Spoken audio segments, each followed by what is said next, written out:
Commentary, Danielle Boxall from the Taxpayers Alliance. Both of you, thank you very, very much. Great to have you on the show. Anne, I'll start with you. Is it right that MPs have got a pay rise? It looks awful. Right. There are two separate issues here. One is, do they deserve the pay rise? Yep. And the second is, should they have it? Now, as far as deserving the pay rise goes, I would say yes, and indeed there's a huge back history to MPs not getting the pay rises recommended independently because they thought it was politically unwise. So do they deserve it? Yes. Should they have it? No. For heaven's sake, no. If you actually look at what Andrew Bailey said and how right he was as the governor of the Bank of England, that we must resist responding to rising prices by asking for rising wages, because if we do that, we're going to be back where we were in the 70s. And those of us who lived through it have very vivid memories of this, where for years and years, prices went up. Therefore, workers asked for their wages to go up, which in turn sent the prices up, which in turn sent the wages up. And you had this vicious circle. Now, if MPs are going to ask us, as they should, to show restraint for pay rises, they should be setting the first example.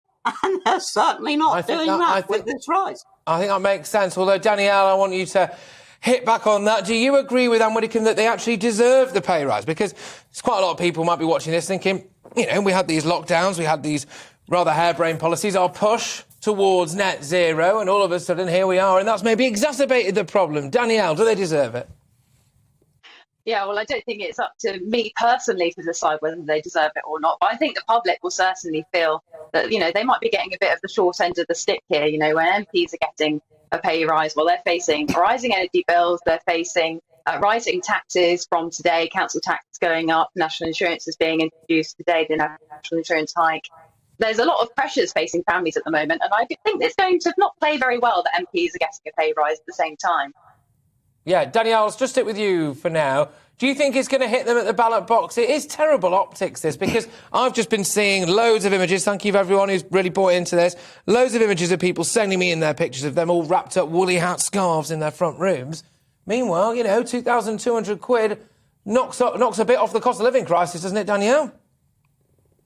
Yeah, indeed. And, you know, even without the pay rise, I think MPs are pretty fairly remunerated anyway. I mean, you know, before the pay rise, they were getting about £81,000, and now they're going to get about 84. And that's, you know, that's more than the average household, not just the average individual, the average household earns in a year. So I think they have, you know, a fair deal at the moment. And households are going to be quite shocked to see MPs getting this pay rise whilst they're facing, you know, a choice between heating and eating. And what's going to be a really, you know, difficult few months, even a few years.